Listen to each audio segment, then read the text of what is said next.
अगर पुण्य देकर पुण्य मिला और हम उसमें आबद्ध हो गए तो पुण्य का फल सुख तो चला जाएगा, लेकिन सुख की लालसा हमारे को अपने आत्मा में बैठने नहीं देगी, परमात्मा में सुख की लालसा भटकाएगी। पाप का फल दुख भोगा, दुख तो चला गया, लेकिन फिर ऐसा दुख ना आ जाए, कहीं ऐसा ना हो जाए, मेरी बेइज्जती ना हो जाए, मेरा नाम है वो हमें कमजोर कर देता है। तो पाप का फल दुख हमारे अंतःकरण को कमजोर कर देता है और पुण्य का फल सुख हमारे अंतःकरण को आसक्त कर देता है। और वो पुण्य और पाप का फल भोगते भोगते हमारा आयुष्य, स्थूल शरीर में है तो यहाँ आयुष्य नष्ट हो जाता है। अगर ये शरीर छोड़ दिया तो जो सूक्ष्म शरीर को भोग शरीर मिलता है, जिसमें पृथ्वी तत्व जल तत्व नहीं होता, तेज वायु और आकाश होता है। पाप का फल नरकों में भोगा अथवा पुण्य का फल स्वर्ग में भोगा, लेकिन समय तो गया। तो स्थूल शरीर से कितना भी भोग भोगा, पुण्य का या पाप का, अंत में इस शरीर को जलाना है। ऐसे सूक्ष्म शरीर से स्वर्ग के सुख भोगे भोग योनि से, लेकिन अंत में ये सूक्ष्म शरीर भी है प्रकृति का, जिससे हम जुड़कर मैं मानते, जैसे हर जन्म में इस शरीर से जुड़कर अपने को वही मान लेते हैं। मैं सिंधी हूँ, मैं गुजराती हूँ, मैं बनिया हूँ, मैं फलाना हूँ। तो इस शरीर से जुड़कर जैसे अपने को मान लेते, और ये शरीर तो छोड़ देना पड़ता है। वास्तव में ये शरीर हम नहीं है। पूर्व काल में जो भोजन में पड़ा था, विटामिन्स, योग्यताएं, सूक्ष्म रूप से जो भोजन में पड़ा था वही खाकर हमारी आकृति बनी। जैसे स्थूल वस्तुओं से हमारा स्थूल शरीर बनता है, ऐसे सूक्ष्म 5 भूतों से हमारा सूक्ष्म शरीर बनता है। हम बनते भी नहीं, बिगड़ते भी नहीं। हम अपने को जानते नहीं, इसलिए इनके साथ मजूरी कर करके सदियां बीत गई। तो पुण्य का फल सुख भोग है और तप का फल सामर्थ्य है।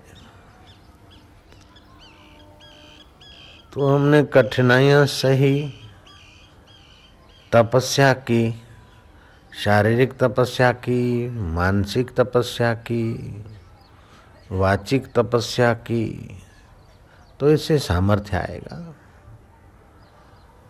लेकिन सामर्थ्य का उपयोग करा तो फिर हम ठन ठन पाल हो गए।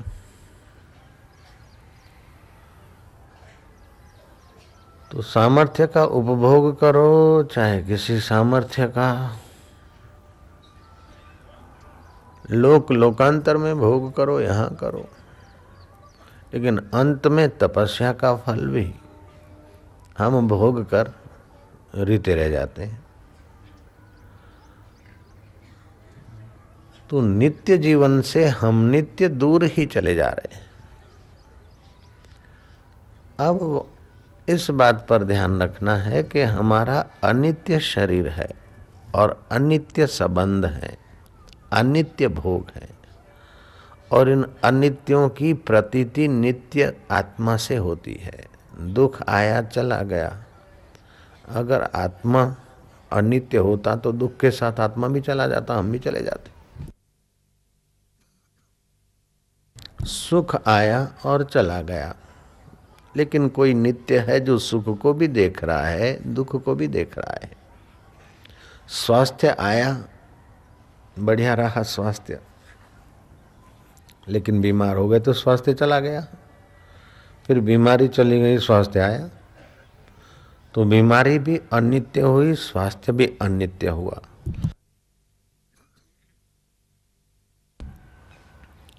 मान हुआ खूब, वाहवाही हुई, यशोगान हुआ, फिर कभी बदनामी हुई, अपमान हुआ। तो मान भी आया और चला गया, अपमान भी आया चला गया, लेकिन कोई नित्य वस्तु है जो उसको जान रहा है। उस नित्य वस्तु को तत्व भी कहते हैं, उस नित्य वस्तु को शिव भी कहते हैं। कल्याणमय है, ऐसे हाड़ मास शरीर को सत्ता स्फूर्ति दे रहा है, इसलिए कल्याण स्वरूप है, शिव स्वरूप। उसी नित्य वस्तु को ब्रह्म कहते हैं, उसी नित्य वस्तु को आत्मा और परमात्मा कहते हैं। भिन्न भिन्न कर्म, जैसे मेरे को कहीं बापू कहते हैं, कहीं सीरा वाला बोलते हैं, कहीं छाछ वाला बापू बोलते हैं, कहीं साईं बोलते हैं, कहीं गुरुजी बोलते हैं, कहीं आशाराम बोलते हैं, कहीं कुछ बोलते हैं, कोई महाराज बोलते हैं, लेकिन हैं तो हम एक। अलग अलग जगह पे जहाँ आदिवासियों में छाछ बढ़ती है तो छाछ वाला बापू बोल दिया उन्होंने। सीरा खिलाते हैं जिन इलाकों में तो सीरा वाला बापू बोल दिया। तो ऐसे उस ब्रह्म बापुओं का बापू जो ब्रह्म परमात्मा है, उपाधि भेद से उसके नाम भिन्न भिन्न मुनिवरों ने, ऋषिवरों ने, त्रिकाल ज्ञानियों ने कल्पे हैं। नर नारी का आत्मा है, अयन है, इसलिए नारायण, नारायणाम समूहमिति नारम, नारायण नाम भी उसी परमात्मा का नित्य का है। तो वास्तव में देखा जाए कि नित्य की सत्ता से अनित्य चलता दिखता है, नित्य की सत्ता से अनित्य में सुख का आभास होता है, नित्य की सत्ता से मन में आए दुख की प्रतीति होती है। वास्तव में दुख मन में होता है, लेकिन बेवकूफ़ी हम ये करते हैं कि नित्य में दुख मान लेते हैं। अरे मैं तो बहुत दुखी हूँ, जहाँ से मैं निकलता है वो नित्य है, और दुख आया और चला गया। अगर मैं दुखी होता तो दुख चला जाता तो हम चले जाते। मैं सचमुच में सुखी होता तो सुख चला गया तो मैं चला जाता। मैं अनुकूलता से जुड़कर अपने को सुखी मानता हूँ और मैं प्रतिकूलता से जुड़कर अपने को दुखी मानता हूँ। और मैं जो चैतन्य है इतना साफ शुद्ध सुथरा है कि उसको जिसके साथ जोड़ दो जुड़ने में तैयार। जैसे लाइट के आगे जो भी कलर का कवर रख दो, प्रकाश लीला, हरा, गुलाबी आदि हो जाता है। जो इंस्ट्रूमेंट्स इलेक्ट्रिक विद्युत के साथ जोड़ दो, मोटर पंप जोड़ दो तो पानी निकालने में लग जाएगा, और हीटर जोड़ दो तो पानी गर्म करने में। जिस साधन से छेड़े जोड़ दो विद्युत उसी में काम करने लगे। ऐसे ही वो चैतन्य सत्ता मात्र है जहाँ से मैं निकलता है। मैं उस मैं में जैसे संस्कार भर दो, जैसा वातावरण मिल जाए, ऐसा अपने को विचारा मान लेता है, तो अपने को नहीं जानता। इसका नाम है अविद्या। जो विद्यमान शरीर नहीं था और बाद में नहीं रहेगा, उसके साथ जुड़ गया तो हो गया अविद्या। अविद्या से फिर अस्मिता पैदा होती है। मैं बना रहा हूं, मैं मरूं नहीं। अब मैं असली क्या हूं ये पता ही नहीं, लेकिन मैं इसके साथ जुड़ गया। मैं मौत से डरने लगूंगा। कितना भी डरे ये शरीर, लेकिन मरना तो इसका है, क्योंकि ये अनित्य शरीर है।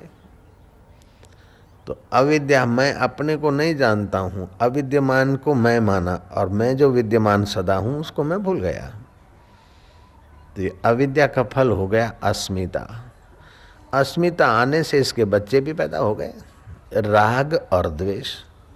शरीर के अनुकूल जो लोग होंगे, वस्तु, व्यक्ति, परिस्थिति, उनके प्रति राग रहेगा।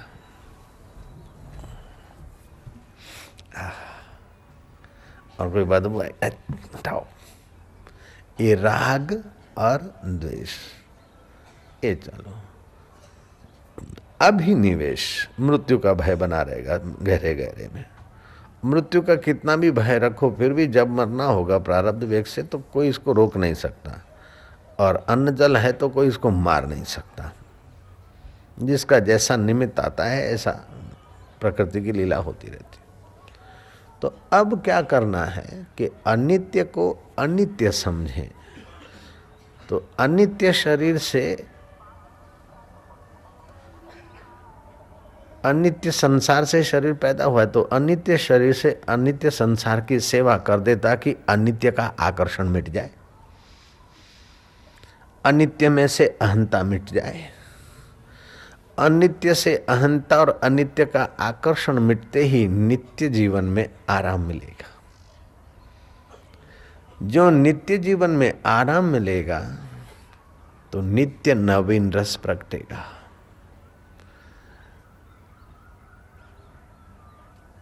जैसे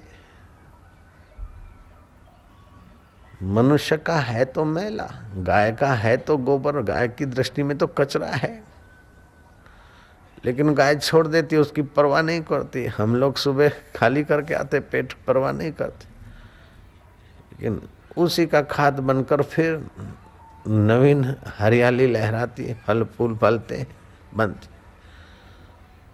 ऐसे नित्य अनित्य शरीर की आसक्ति छोड़ दिया और इसका सदुपयोग करने के लिए, फल की आकांक्षा छोड़कर सदुपयोग करने के लिए हम डट गए, तो इससे संसार का बाग सुहावना होता है, सुंदर होता है। और हमें अपने नित्य स्वरूप का सुख, नित्य स्वरूप का आनंद, नित्य स्वरूप का माधुर्य, नित्य स्वरूप का ज्ञान प्राप्त हो जाता है। लेकिन अनित्य शरीर को मैं माना और भयभीत होते रहे कि इतने परदेश में पैसे हों, इतने यहाँ हों, इतने यहाँ हों, फिर भी भूख मिटेगी नहीं, और बन जाता है हवाला कांड, बन जाता है कुछ का कुछ। तो शास्त्र कहते हैं अनित्यानि शरीराणि वैभवो नैव शाश्वतः, नित्य सन्निहितो मृत्यु कर्तव्यो धर्म संग्रह। ये शरीर अनित्य है, वैभव शाश्वत नहीं है, और नित्य मौत के तरफ ये शरीर बढ़ रहा है, इसलिए कर्तव्य है धर्म संग्रह। अपने नित्य जीवन के तरफ आने के लिए जो भी चेष्टा है वो धर्म है, और नित्य से विमुख होकर अनित्य में आसक्त होने की जो भी कोशिशें हैं वो अधर्म है।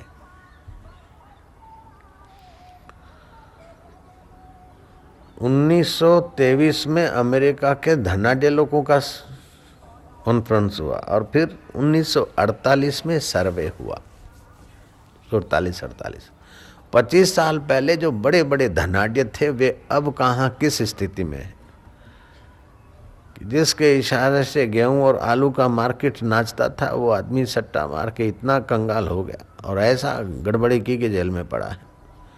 किसी को पैरालाइज हो गया, हर बीमार पड़ा है, तो कोई हार्ट अटैक से मर गया, तो किसी को छोरों ने दबोच लिया, तो किसी को किसी दुश्मन।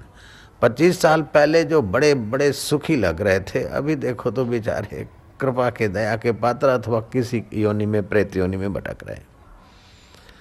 संभालने में कमी तो किसी ने नहीं की होगी, धन को, वैभव को, स्वास्थ्य को, लेकिन 25 साल पहले का जो स्वास्थ्य था, वैभव था, यश था, वो नहीं टिका। तो जो नित्य परिवर्तनशील है, नित्य बदल रहा है, उसमें उसको स्थिर रखने के लिए जितनी गधा मजूरी कर रहे हैं हम, उससे आधा भी अगर प्रयत्न करें नित्य वस्तु को, परमात्मा को पाने का, तो परमात्मा शिव और तुम आकृति अलग दिखेगी, बाकी दोनों एक हो जाओगे। परमात्मा राम और तुम एक हो जाओगे। ईश्वरो गुरुरात्मेति मूर्ति भेदे विभागिनो व्योमवत् व्याप्तम देवाय तस्मै से गुरवे नमः। जैसे घड़े की आकृति अलग अलग है, लेकिन आकाश एक है। घड़े अनित्य है, आकाश एक है। ऐसे शरीर अनित्य और चिदाकाश स्वरूप परमात्मा एक है और नित्य है। तो वास्तव में हम हैं नित्य, इसलिए अनित्य शरीर को भी नित्य रखने की ही कोशिशें चालू रहती। बूढ़ा है, मर जाऊं तो अच्छा, और मौत आके खड़ी रहे तो फिर वो हकीम डॉक्टर कोई गोली दे दे, कुछ कुछ कर दे तो थोड़ा जीऊं। और नित्य जीवन का स्वभाव है सत्य, चित्त और आनंद। सत्य है इसलिए वो कभी मरता नहीं, कभी नहीं मरता है, तो वो कभी न मरने वाला नित्य जीवन अनित्य को भी न मरने की ख्वाहिश मिल जाती है। चित्त चैतन्य है, ज्ञान स्वरूप है, कितना भी जाना फिर भी कहीं कुछ कुछ हुआ था, अरे क्या हुआ, कैसा हुआ, कोई लेना देना नहीं, फिर भी जिज्ञासा करता है ज्ञान। और आनंद स्वरूप है इस अपने मैं का, नित्य जीवन का। कितना भी बूढ़ा हो जाए, कितना भी शरीर में, किसी भी शरीर में रहे, लेकिन सुख आनंद सब चाहते हैं। चिड़िया से लेकर ब्रह्मा जी तक, कीड़ी से लेकर कुंजर तक, सब आनंद चाहते हैं। लेकिन गलती ये हो गई कि अन्योन्य अध्यास हो गया। है नित्य लेकिन अनित्य को मैं मानता है, ज्ञान स्वरूप लेकिन अज्ञान स्वरूप हाड़ मास को मैं मानता है। शरीर है अनित्य और शरीर के साथ के संबंध नित्य कैसे हुए? जब शरीर अनित्य तो मेरा और मेरे बंगले का संबंध नित्य कैसे? अरे उसको तो हार्ट फेल हो गया, बेचारा मर गया, तो क्या मेरा हृदय फौलाद का बना है क्या? अरे वो बेचारा मर गया तो क्या मैं फौलादी हूं क्या? नहीं मरूंगा क्या? प्रोफेसर स्कूल में पढ़ाता है कि जो मनुष्य पैदा होता है वो मरता है, अर्थात सुकरात पैदा हुए इसलिए मर गए। ऐसा नहीं कहता कि मैं पैदा हुआ हूं मर जाऊंगा, तुम पैदा हुए मर जाओगे, ऐसा जल्दी से नहीं कहता, सुकरात पर ढोल देगा। ये उसके अपने नित्य जीवन की अनजाने में खबरें हैं। जिस किसी को शमशान में, कब्रिस्तान में छोड़ के आते कि बेचारा अच्छा था, क्या करे, संसार ऐसा ही है, ये जो आया है पैदा होता है जाता है, ये मानते हैं, बुद्धिपूर्वक मानते हैं, लेकिन व्यवहार में ये नहीं मानते। वो मर गया ऐसे ही है, अपने को मरना पड़ेगा, ऊपर ऊपर से बोलते हैं, लेकिन मौत आके भाई चलो तुमको मरना पड़ेगा तो चलो अभी साथ में, बोले अभी छोड़ो, अरे छड्डो गले यार तो अंदासी। तो मानना पड़ेगा कि तुम वास्तव में नित्य हो, तुम ज्ञान स्वरूप हो, तुम आनंद स्वरूप हो। लेकिन ये अविद्या के कारण इस अज्ञान स्वरूप, दुख स्वरूप और मरण धर्मा शरीर को मैं मान बैठे। इसको बोलते अन्योन्य अध्यास, संसर्गा अध्यास। है तो सत्य चित्त और आनंद, लेकिन मान रहे असत्य जड़ और दुख रूप शरीर को मैं। है तो हम सत्य चित्त आनंद, मान रहे असत्य जड़ और दुख रूप शरीर को मैं। अन्योन्य अध्यास हो गया, तादात्म्य हो गया। जैसे कार में बैठे और कार किसी पुलिया से गुजरी, ऊपर ट्रेन जा रही है और हमारी कार नीचे से गुजरी, तो ट्रेन का खटका सुनकर अंदर साहब सेठ हम लोग जो बैठे, हमारा शरीर यूं झुक जाता है। अब ये पता भी नहीं रहता है कि ट्रेन के पहिए और हमारे सिर के बीच कार की छत भी है। यूं नहीं करेंगे तो काम चल जाएगा, लेकिन यूं हो जाता है, कार के साथ तादात्म्य हो जाता है, यूं कर जाते हैं। अब यूं करने से क्या बचाव हो जाएगा, और यूं नहीं करेंगे तो क्या खोपड़ी टूट जाएगी क्या? लेकिन हो गया तादात्म्य। जो ड्राइविंग करते हैं वे अगर पास वाले ड्राइवर के पास बैठे तो वो ड्राइवर जब ब्रेक मारेगा तो उसके पैरों में भी थोड़ी मूवमेंट होने लगेगी, उसके चेहरे पर भी मूवमेंट होने लगेगी, मन में तो होगी। स्कूटर पर जा रहा है मित्र और पीछे बैठे तो नज़र तो आगे रहती है बैठने वालों की प्राय, तो स्कूटर पे जैसी मूवमेंट होती है ऐसे पीछे बैठने वाले के मन में भी थोड़ी होती रहती है, क्योंकि थोड़ी देर, एक आध घंटा स्कूटर पे बैठे तो उसका तादात्म्य हो गया। ऐसे ही इस शरीर रूपी स्कूटरों पर सदियों से बैठे हैं, इसलिए जिस शरीर में आ जाते हैं उस शरीर का तादात्म्य हो जाता है। एक कीड़ा रास्ता पसार कर रहा था, क्रॉस कर रहा था रास्ता। भगवान व्यास जी ने योग शक्ति से उस कीड़े को पूछा, अपना सामर्थ्य दिया, तू जल्दी जल्दी क्या किसी बेटे की बारात में जाना है या ऑफिस में जाना है या दुकान पे जाना है, इतना जल्दी रास्ता पसार कर रहा है, क्या बात है रे कीड़ा? उसने बोला कि बैलगाड़ियों का आवाज़ सुना है, बैलों के घुंघरों का आवाज़ सुना है, अगर धीरे धीरे जाऊंगा तो मैं कुचल के मर जाऊंगा, इसीलिए मैं जा रहा हूँ जल्दी। मर जाएगा तो क्या घाटा पड़ेगा? सड़क के एक तरफ के गटर से नाली से निकला है और दूसरे तरफ जा रहा है, वहाँ भी नाली है, तो मर जाएगा तो क्या फर्क पड़ जाएगा? क्या दुनिया विदुर हो जाएगी तेरे बिना? बोले महाराज आप तो जानते हो कि ये जीव जिस शरीर में आता है उस शरीर को सुरक्षित रखता है, बोले देख अब इस शरीर को तू छोड़ दे, मैं तुझे अच्छा शरीर दूंगा, मान ले संत की बात, तेरा कल्याण होगा। कथा कहती है कि उस कीड़े ने उस योग शक्ति की प्रसादी पाने से कुछ बुद्धि शुद्ध हुई होगी, मान ली बात और मर गया बैलगाड़ी से। समय पाकर उसे खरगोश की योनि मिली और उस खरगोश की योनि में भी भगवान व्यास की नज़र उस पर पड़ी। समय पाकर खरगोश में से वो हिरण बना। अब हिरण को शिकारी ने भेदा तो शिकारी का दर्शन करते चिंतन करते वो मरा, और फिर हिरण का मांस शिकारी ने खाया तो वो शिकारण के गर्भ में आकर फिर वो स्वयं बच्चा बन गया, शिकारी का बच्चा बन गया। अब व्यास जी ने देखा कि मनुष्य शरीर में तो आ ही गया है, भले शूद्र कर्मों में शिकार छोटा कर्म है, शूद्र कर्मों में उलझता है, इसको थोड़ा दर्शन प्रशन देकर उन्नत किया। समय पाकर वो कुशारु ऋषि के घर मित्रा माता के कुख से उसका जन्म हुआ और उसका नाम रखा मैत्रेय। वो 5 वर्ष का था और मैत्रेय को गुरुजी ने दीक्षा दे दी और दीक्षा से उसका अपना मैं मन और बुद्धि में ज्यादा विकसित हुआ और व्यास जी को ये अनुभव हुआ कि अब ये सुयोग्य हुआ है। व्यास जी ने कहा कि देख बेटा एक काम कर, कार्तिक क्षेत्र में नंद भद्र नाम का ब्राह्मण तप कर रहा है, जाओ उसको जरा उपदेश देकर उसको तप से निवृत्त करो।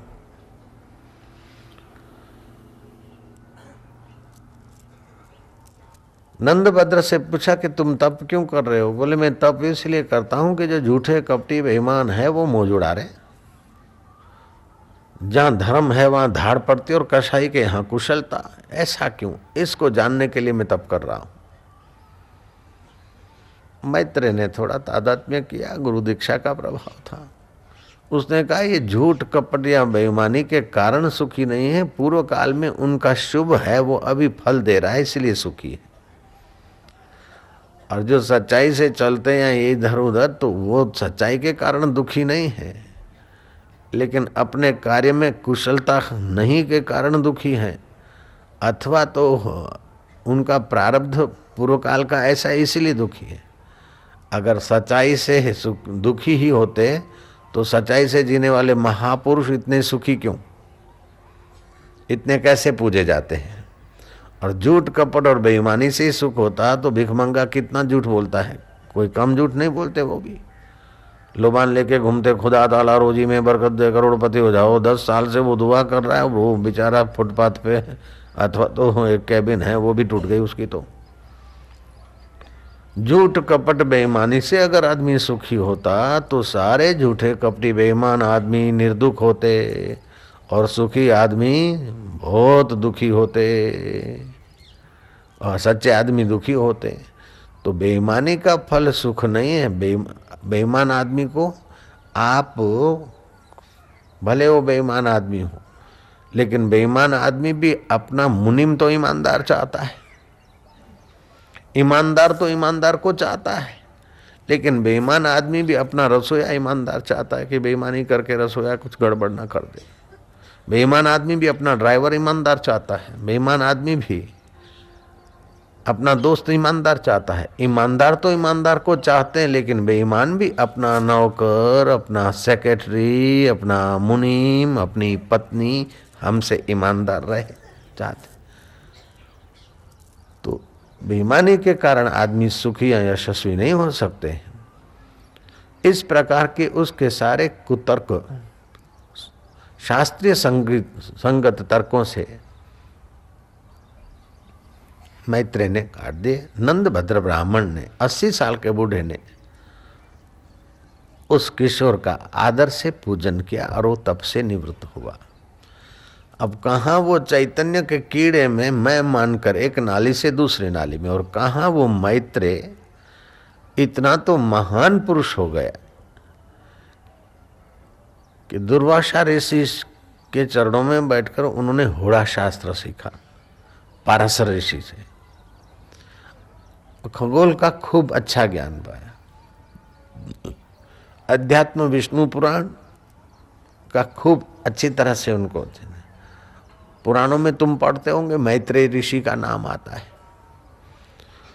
तो यही चैतन्य है, तो कहीं कीड़ा बनकर लीला कर रहा है, तो कहीं खरगोश बनकर, तो कहीं हिरण बनकर, तो कहीं हाथी बनकर, तो कहीं माँ बनकर, तो कहीं बाप बनकर, कहीं मित्र बनकर, कहीं शत्रु बनकर। चैतन्य तो वही का वही, मित्र भाव भी मन का है, शत्रु भाव भी मन का है। चैतन्य तो वही का वही, और हाथी और हिरण ये प्रकृति के स्थूल शरीर की आकृतियां हैं।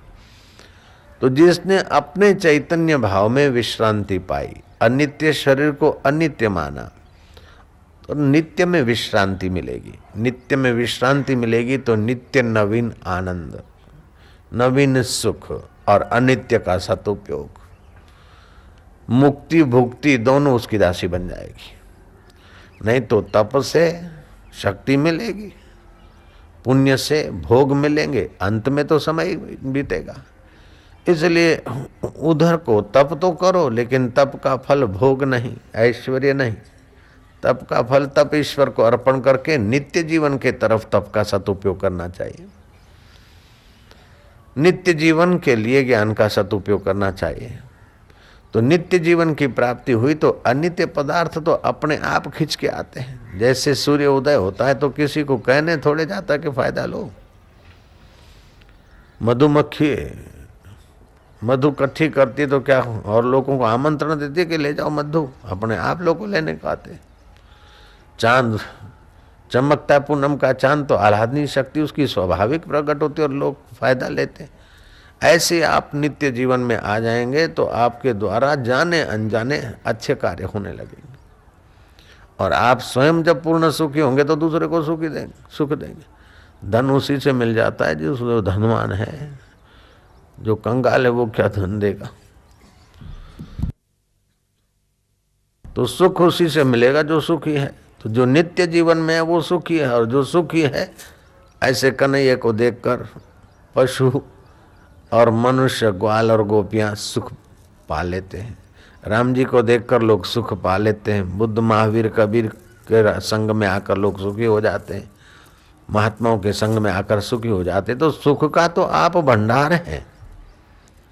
सुख का तो वास्तविक सुख का, ज्ञान का और नित्य जीवन का तो आप भंडार हैं। लेकिन अनित्य शरीर, अनित्य वस्तु, अनित्य परिस्थितियों में आसक्ति करके अपने नित्य से हम लोग भी मुख हो रहे हैं। इसलिए अनित्य को जो महत्व दिया है वो महत्व घटाकर नित्य को महत्व दो।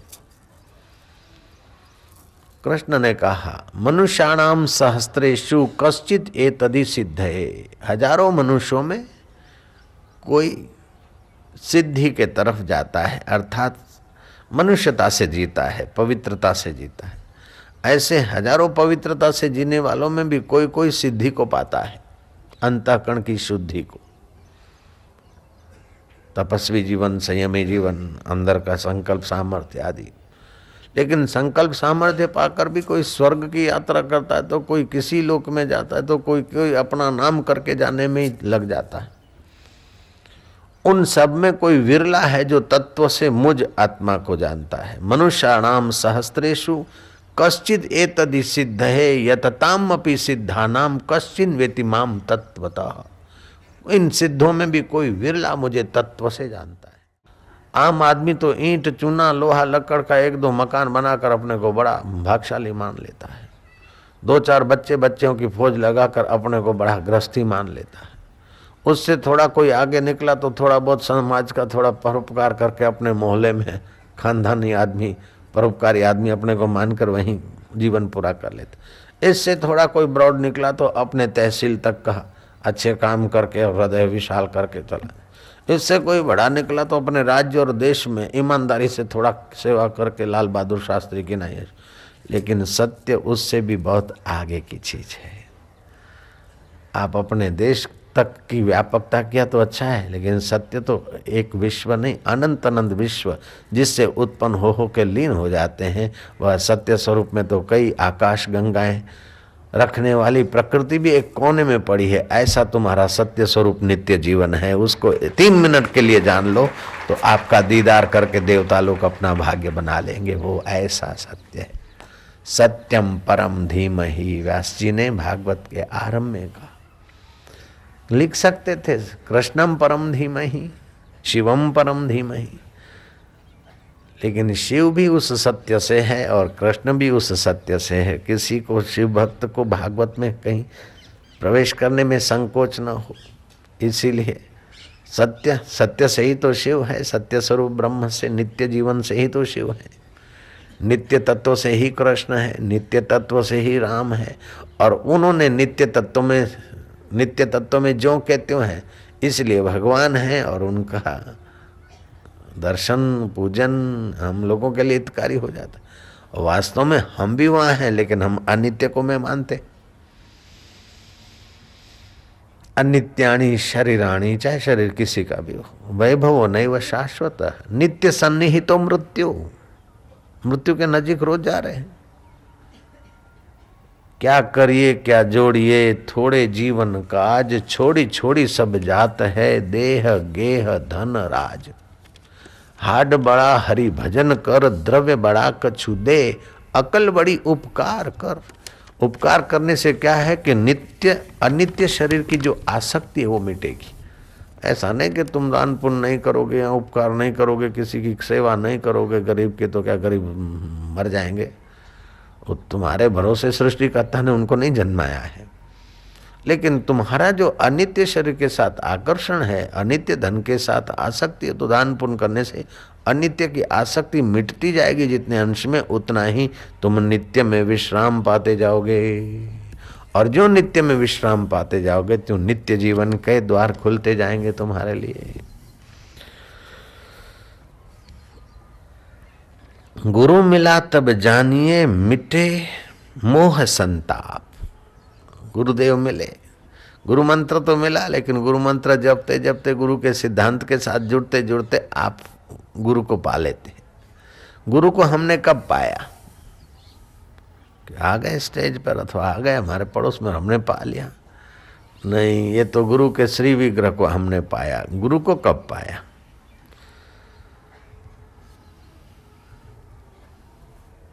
गुरु मिला तब जानिए, मिटे मोह संताप, हर्ष शोक व्यापे नहीं, फिर गुरु अपने आप। हर्ष शोक फिर व्यापेगा नहीं, अपने आप गुरु तत्व में जग गए, बस अपने आप गुरु। गुरु मिला तब जानिए, मिटे मोह संताप, हर्ष शोक व्यापे नहीं, फिर गुरु अपने आप। कहीं तन दुखी, कहीं मन दुखी, चिंता चित्त उदास, जिससे देखिए सब दुखी, सुख त्यागी के पास। शरीर को मैं मानने की जो बेवकूफी है, उसको त्याग कर दो। वस्तुओं की मेरी मानने की जो अविद्या, उसको त्याग कर दो, तो सुख तुम्हारे पास है। लंबी लंबी जटाएं रख दी, झोपड़ी में रह दिए, लेकिन मन में है कि मेरे को लोग बड़ा कहें, मैं बड़ा त्यागी हूं, तो वो सुखी नहीं रह सकता। चलो चलो सबको कहे, विरला पहुंचे कोई, माया कामिनी बीचे घाटी दो। या तो माया में धन में फंस जाता है, या तो कामिनी में जीवन फंस जाता है। ये लवर लवरियां और शादी और परिवार, उनमें से थोड़ा अनासक्त भाव से जीकर कोई ऊपर उठा तो वाहवाही में और राग द्वेष में फंस जाता है। क्योंकि अनित्य शरीर को मैं मानकर कितना भी आदमी ऊंचा उठे, पूर्णता को तो नहीं छू सकता है। भय अनित्य शरीर को मैं मानने से ही रहता है। सेवक स्वामी से गद्दारी तब करेगा जब अनित्य शरीर को मैं मान के रहेगा। योगी का योग सफल पूरा तब तक नहीं होगा जब तक अनित्य शरीर को मैं मानेगा। शिष्य गुरु से गद्दारी तब तक करता ही रहेगा जब तक अनित्य शरीर को मैं मानेगा और अनित्य वाहवाही को मेरी मानेगा। तभी शिष्य गुरुओं से गद्दारी करते हैं। धरती पे कितने उच्च कोटि के महापुरुष आए और लगभग धरती के उन निगरे लोग अथवा स्वार्थी लोगों ने गद्दारी की। जब जब की तो शिष्य ने गुरु से गद्दारी की, किसी सतगुरु ने सत शिष्य से गद्दारी की, ऐसा आज तक इतिहास नहीं है।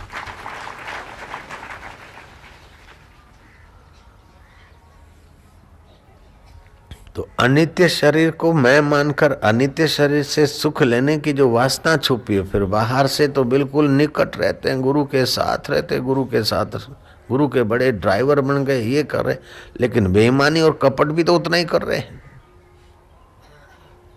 गुरु के एकदम अंगत है, सेक्रेटरी है, फलाना है, ढिंगड़ा है, लेकिन जितना अनित्य शरीर में अहंता होगी उतना वो खतरनाक आदमी साबित हो सकता है।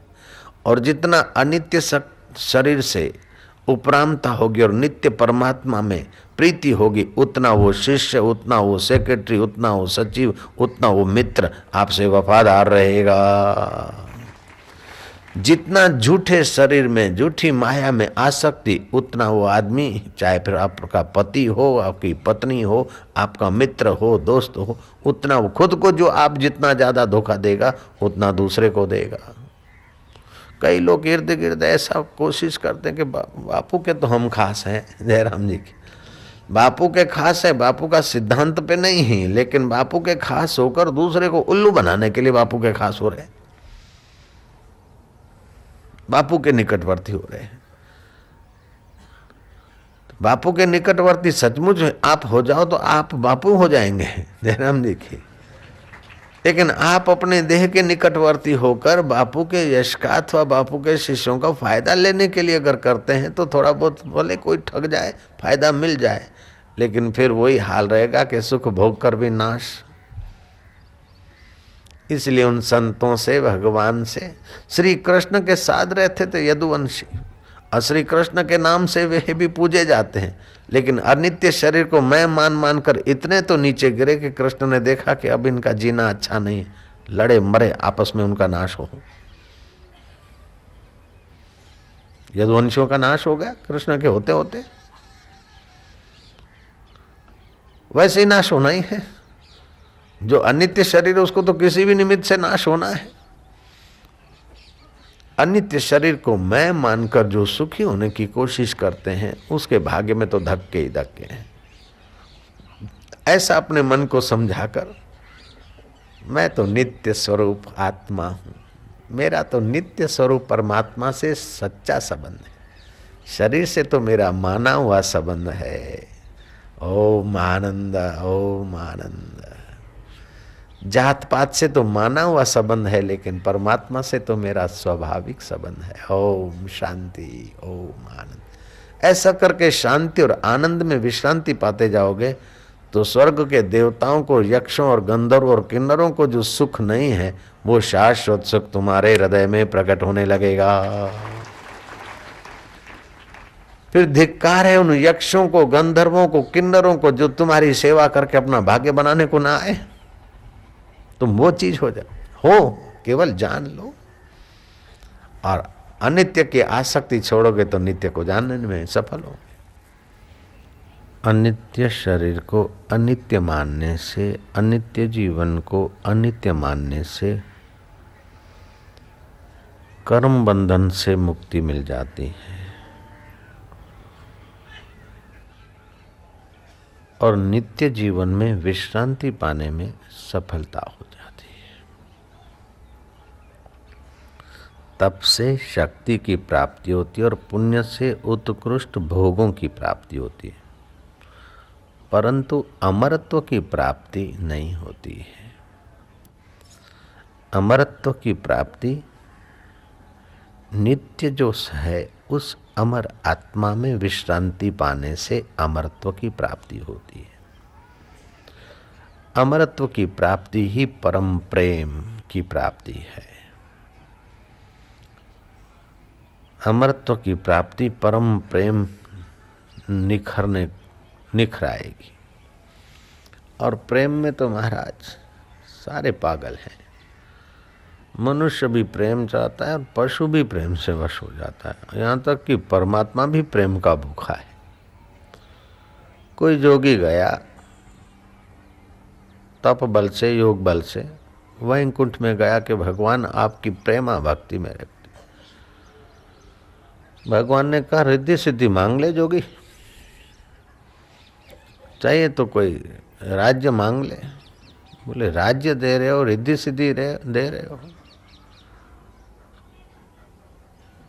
प्रेम का प्रसाद देने में क्यों हिचकिचाते हो? बोले अगर प्रेमा भक्ति होगी तो मुझे तुम्हारे पीछे पीछे घूमना पड़ेगा, प्रेम का तो मैं भी भिखारी हूं भाई।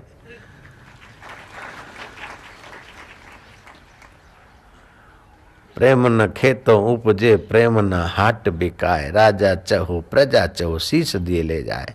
अर्थात अनित्य शरीर, अनित्य मैं को सूली पे चढ़ा दो, अनित्य शरीर को, अनित्य शरीर का आकर्षण छोड़ दो, यही हो गया। शीश मतलब ये गर्दन काटना नहीं है, इसको मैं मानने की जो बेवकूफ़ी है उसकी गर्दन काटना है। ये कहना तो आसान है, मैंने तो कह दिया, आपको अच्छा भी लग गया, ताली भी बजा दी, लेकिन ये योगी का योग सिद्ध करा दे। तपस्वी के सारे तप फलित हो गए। शास्त्रों में भी जिन साधु संतों की महिमा आती है उसमें भी विरले विरले तत्वज्ञानी होते, बाकी तो सामर्थ्य वालों की महिमा आती इतिहास में।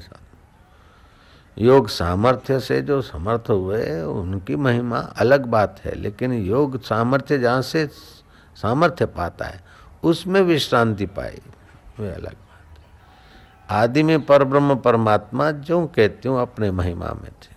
एक को हम बहुश्याम जैसे एक हम स्वप्न में अनेक बन जाते हैं, स्वप्न में बन जाते हैं, एक व्यक्ति अनेक रूप धारण कर लेते हैं। ऐसे उस एक परमात्मा से अनेक बने। अनेक में भी जिनको अपने एकत्व की याद बनी रही वे ईश्वर कोटि के हैं, और वो अपने एकत्व स्वरूप को, नित्य जीवन को भूलकर अनित्य शरीर को मैं मानकर जीने की इच्छा की बेवकूफ़ी में पड़े वो सब जीव हो गए। भगवती सरस्वती, भगवती अम्बा, भगवान कृष्ण, भगवान ये भगवान हो, जो अपने नित्य स्वरूप को नहीं भूले वो भगवान हो गए। गुरुओं को भी हम भगवान कहते हैं, अगर नित्य स्वरूप में जग गए तो हम भगवान कहते, अगर नहीं भी कहते तभी भी वो अपने भगवत स्वभाव में है। और जो भगवत स्वभाव में नहीं है उनको भगवान कह भी दो तो तभी उनको क्या फायदा होगा, अहंकार बढ़ जाएगा और क्या हो जाएगा।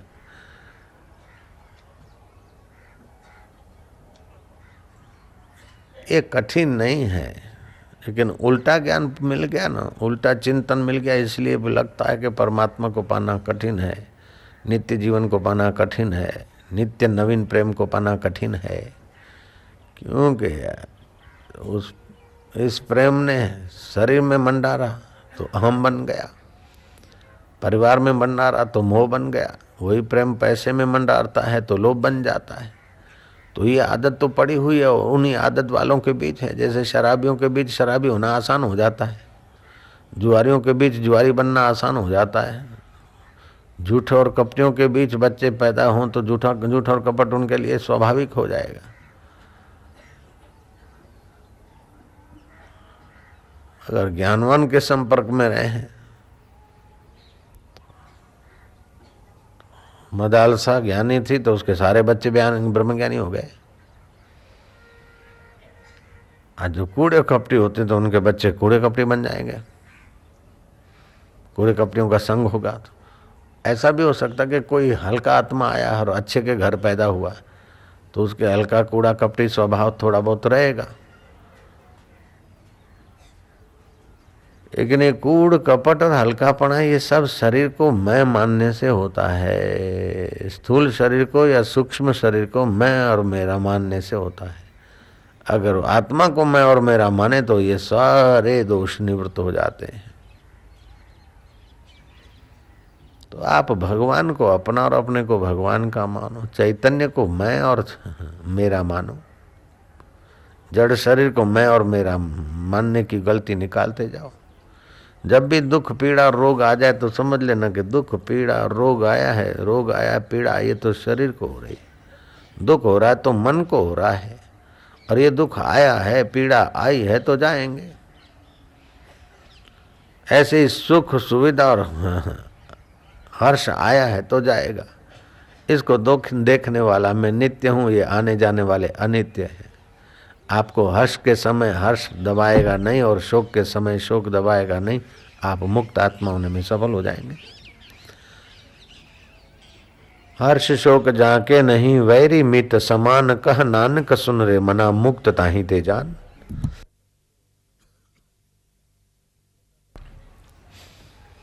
नचिकेता का पिता सर्वत्याग यज्ञ कर रहे थे। अनित्य वस्तुओं का त्याग करके मुझे नित्य को पाना है। यज्ञ में जो भी अपने पास गायें थी वो दान कर रहे थे, चुन चुन के गाय दान कर रहे थे। जो लूली है, लंगड़ी है, दूध कम देती है, माथे पड़ रही है, वो चुन चुन के गायें दान कर रहे थे।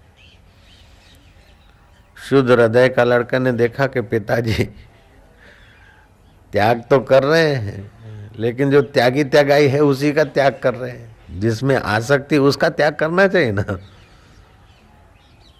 तो बोला कि ये गाय तो सबको दे रही, अच्छी अच्छी गाय किसके लिए? बोले बेटा ये तो तेरे तू है, तो आप तो सब त्याग करें तो मेरे को आप किसको देंगे? मुझे भी दे डालो ना। जो मेरे में ममता जमाए रखे तो मेरे को भी दे दो, तो आप फ्री हो जाओगे। अरे चुप है, तू बच्चा है, तेरे को पता नहीं। लेकिन बच्चा तो था, शरीर से समझ से कोई अगले जन्म का होगा उन्नत आत्मा। फिर बीच में ब्राह्मणों को जो दे रहे थे तो बीच में खटका कि मेरे लिए अच्छी गाय रखते तो मेरे को किसको दोगे? आपको सब त्याग करना तो मेरे को भी तो दे दो। तो आपने गुस्से में कहा तेरे को तो यम को दूंगा, यमराज को।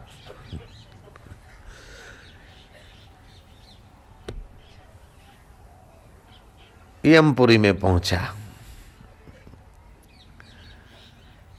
यमराज का इंतजार किया। 3 दिवस के बाद यमराज आए। तुम्हारे जैसा बुद्धिमान योग शक्ति संपन्न व्यक्ति और मेरे द्वार खड़ा रहे और अन्न जल लिए बिना, तो अतिथि अन्न जल लिए बिना अगर खड़ा रहता या चला जाता है तो अच्छा नहीं। ये 3 दिन जो तुमने मेरा इंतजार किया और 3 वरदान देता हूं, चाहे कुछ मांग लो। नचिकेता बोलता है कि एक वरदान में तो ये दो कि मेरा पिता कृपायमान होकर मुझे यम को दे। ऐसा करके बोल दिया और मैं यहाँ आ गया। इस बात का वैर या खटका मेरे पिता में न रहे, फिर जाऊं तो मेरा पिता नॉर्मल स्थिति में रहे। एक वरदान ही। दूसरे वरदान के बदले में मांगता हूं कि ये पंचाग्नि और ये क्या है उसका ज्ञान दीजिए। और तीसरे वरदान में ये मांगता हूं कि मुझे आत्मज्ञान दीजिए। यमराज कहते तीसरे वरदान में आत्मज्ञान मत मांगो, उसके बदले में चाहिए तो मैं तुझे राज्य दे दूं। बोले राज्य दोगे तो फिर दूसरा राजा कभी हला करेगा तो मेरा तो फिर मुसीबत होगी। और राज्य में तो न जाने कितने कितने उपद्रव होते रहते और राजा और चिंता रहित कैसे। कभी पूर्व दिशा के राजा ने गड़बड़ की तो कभी पश्चिम के बॉर्डर पे कुछ हुआ, तो कभी उत्तर के बॉर्डर में, तो कभी पूर्व के बॉर्डर में कहीं कभी कुछ। बोले नहीं तेरे को छोटा राज्य नहीं दूंगा, बड़ा राज्य दूंगा, ये खटपट भी नहीं होगी। बोले खटपट नहीं हुई और राज्य बड़ा मिलेगा। फिर स्वास्थ्य बीमार हुआ तभी भी तो खटपट है। अनित्य शरीर में तो गड़बड़ तो रहेगी।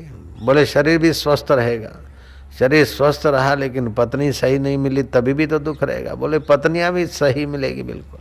चलो। बोले बेटा नहीं हुआ तभी भी तो दुख होगा। बोले बेटे होंगे। बोले बेटे हुए और बुद्ध हुए तभी भी दुख होगा। बोले अच्छे होंगे। बोले अच्छे और अनपढ़ हुए तभी भी दुख होगा। बोले अच्छे भी होंगे, अनपढ़ नहीं रहेंगे। बोले विद्वान होंगे, विद्वान रहे और वो बीमार रहेंगे तभी भी तो दुख रहेगा। बोले वे भी निरोग, तू भी निरोग और तेरे सीमाएं भी सुरक्षित रहेगी, फिर क्या? बोले फिर मैं तो कभी भी मर सकता हूँ। बोले तो कभी नहीं मरेगा, 100 साल का तेरे को वरदान दे देता हूँ आयुष्य, और तेरे भोग भी खूब रहेंगे। बोले भोग भी खूब रहेंगे और 100 साल तक भोगता रहूंगा। तो 5-25 साल भोगने के बाद जब छोड़ता है तो आदमी बहुत दुखी होता है, तो 100 साल भोगते भोगते तो छोड़ना तो पड़ेगा, तो बहुत दुखी हो जाऊंगा मैं तो। यमराज कहते और कुछ मांग लीजिए, ब्रह्म विद्या मत मांग। ये आश्चर्य श्रोता कुशलोश्च वक्ता, इसको सुनने वाला आश्चर्यकारक पुण्यात्मा है और सुनाने वाला कुशल कोई वक्ता है। बोले तो इन सारी चीजों को अनित्य मानकर मैं नित्य आत्मज्ञान की महिमा आपसे जानना चाहता हूँ, ज्ञान पाना चाहता हूँ। ये श्रोता भी आश्चर्य है और आप जैसे यमराज कुशल हैं, आपसे ज्ञान नहीं लूंगा तो मैं किससे ज्ञान लूंगा? कृपा करके मुझे ब्रह्म ज्ञान दीजिए। यमराज प्रसन्न हुए और नचिकेता को ब्रह्म विद्या का दान दिया। उपनिषदों में कथाएं आती। ये ब्रह्म विद्या ऐसी ऊंची, टेढ़ी टांगे, काला कलुठ रंग, ठिंगना कद, 8 शरीर में वांक खोड़ खापड़, फिर भी उनके चित्त में ब्रह्म विद्या आती है, नित्य स्वरूप की अनुभूति होती है। तो विशाल काय, विशाल राज्य, विशाल मति के धनी राजा जनक अष्टावकर के चरणों में प्रणाम करते हैं। अष्टावकर 12 साल का, टेढ़ी टांगे, काला कद कलूट। अष्टावकर गुरु है और राजा जनक शिष्य है। और जब गुरु की कृपा से नित्य जीवन की कृपा प्रसादी पच जाती है जनक को, तो जनक हाथ जोड़कर प्रार्थना करता है कि गुरुदेव, आज तक के जो मैंने प्याऊ, अन्न क्षेत्र, वृक्ष, तालाब, कुएं, बावड़िया पुण्य कर्म जो किए हैं, वे सारे के सारे पुण्य कर्म मैं आपके चरणों में अर्पित करता हूँ। उन पुण्य कर्मों का फल तो फिर अनित्य भोग मिलेंगे। आपने तो मुझे नित्य आत्मा का प्रसाद दिया है। गुरुदेव, क्या मैं बतला चुका हूँ? आपने जो दिया है उसके बदले में देने जैसी चीज मेरे पास कुछ भी नहीं है, लेकिन कुछ न दूंगा तो निगुणा गणाऊंगा। इसलिए आप हंसी नहीं उड़ाएंगे, मुझ पर नाराज नहीं होंगे। मेरा ये राज्य और मेरा पुत्र परिवार और मैं आपको अपने आप को समर्पित करते हैं। लेकिन ये शरीर भी अनित्य है, राज्य भी अनित्य है। गुरुदेव, आपने तो नित्य दिया है, बस 2 हाथ और तीसरा मत्था देखता हूं कि मैं आपका आभारी हूं। ये वह चीज है महाराज। स्नातम तेन सर्व तीर्थम, उसने सारे तीर्थों में स्नान कर लिया। दातम तेन सर्वदानम, उसने सारा दान पुण्य कर लिया। कृतम तेन सर्व यज्ञ, उसके द्वारा सारे यज्ञ हो गए। जिसने एक क्षण भी उस नित्य स्वरूप परमात्मा का ज्ञान सुनकर विश्रांति पाई है, उसके वो तीर्थ हो जाते हैं महाराज। ये वो चीज है, उसके लिए सब जल गंगा जल हो जाता है, सब धरती काशी हो जाती है। उसके लिए सारे शब्द मंत्र का काम करते हैं। ऐसा पुरुष अगर कह दे कि जाओ डे डे डे जपो, तो डे डे भी मंत्र हो जाएगा, तारणहार बन जाएगा। जाओ, गरीबी है, डेंडे कर रहे, जा डे, क्या खटपट कर रहे, डेंडे बोल रहे, जा डेंडे जपो, ठीक हो जाएगा। तो लक्ष्मी प्राप्ति का मंत्र डेंडे हो जाएगा। अब वो कह के बीमार हो, अच्छा जा, क्या सिर खपा रहे हो, डेंडे कर रहे, जा डेंडे जपो, ठीक हो जाओगे, तो वो आरोग्य का मंत्र बन जाएगा। मंत्र मूलम गुरु वाक्यम, सत्य ऐसा महत्वपूर्ण है। नित्य जीवन में विश्रांति पाओ तो आपका सत्य संकल्प सामर्थ्य के आगे प्रकृति अपना नियम बदल देगी। बापू के आगे कोई चेंचे कर रहा था, कह रहे छा मथा खाता है, आंखें खराब है, जा आंकड़े का पत्ता तोड़ के आंख में डाल दो, दूध ठीक हो जाएगा। अब आंख के पत्ते से आंख ठीक होने का कोई संबंध ही नहीं है। आदमी अंधे हो जाते, क्योंकि वो ठीक हो गया। उसका मतलब ये नहीं कि तुम ये बात सुनकर तोड़ते रहो, मैं तो खाली वो बात बता रहा हूँ गुरु जी की। एक जगह पर ये बात बताई और कुछ लोगों ने ऐसी गड़बड़ की। सूरत के पास में वो था ना सत्संग, बड़ेली के बाडोली, ये समिति वालों को परेशानी हो गई। फिर पूछा बापू, उन्होंने तो ऐसा कर दिया, ऐसा कर दिया। मैं कहा भाई अब ये तो हमने तो बापू जी की बात बताई, हमने किसी को थोड़े बोला के जाओ डालो। तो कुछ दे आते, फिर तो कुछ जप वप करके पानी वानी छाट के फिर उसका निवारण हुआ मुश्किल से। नारायण हरि नारायण हरि नारायण हरि।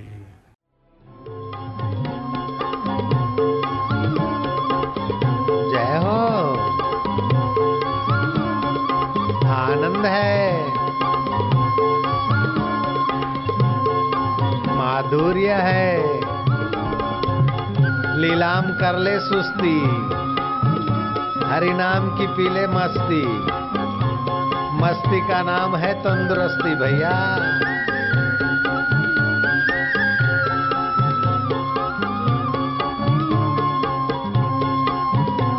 हृदय कमल खिल रहा है, फिकर फेंक कुएं में आनंद है।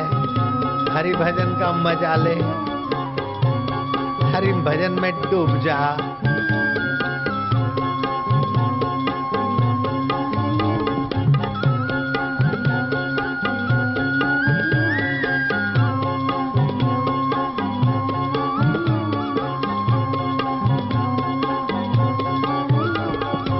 आनंद है,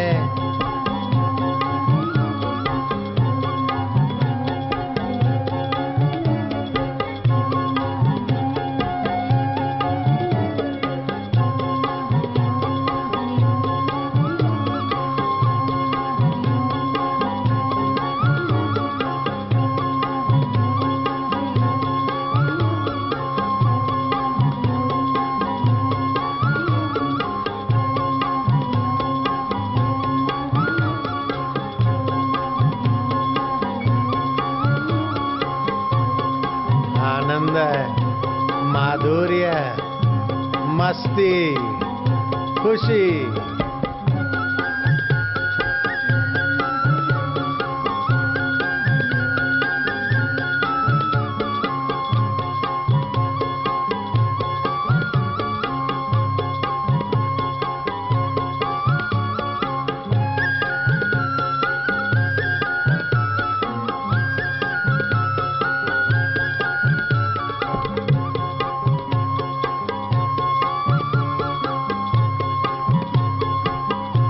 प्रभु तेरी जय हो,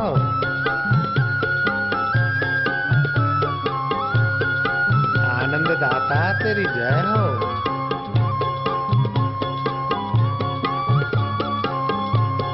ये हरि नाम की गाड़ी मुक्ति के रास्ते जा रही है।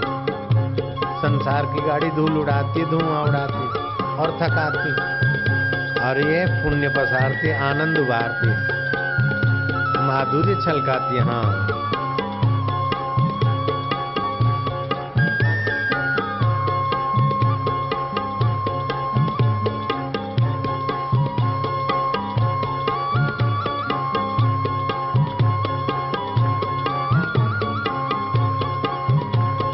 फिकर फेंक कुएं में, तू तो हरि रस पी।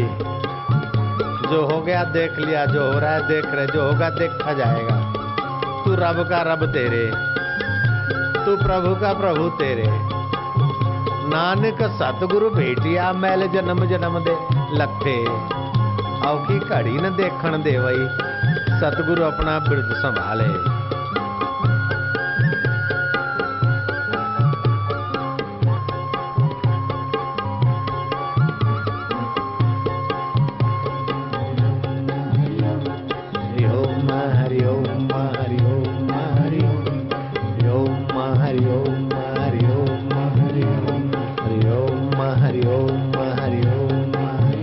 जय हो।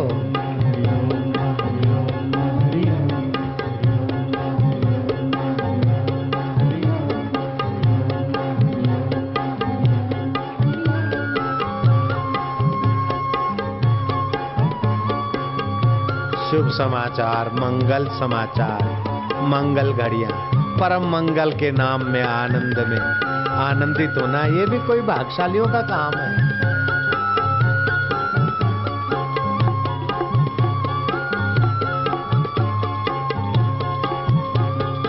जय हो।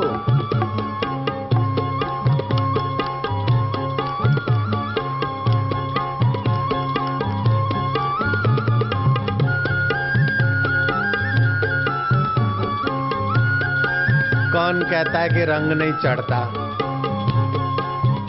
भक्तों का बेड़ा तरता, भारतवासियों का बेड़ा तरता, विश्वात्माओं का, विश्ववासियों का बेड़ा तरता। सबका मंगल।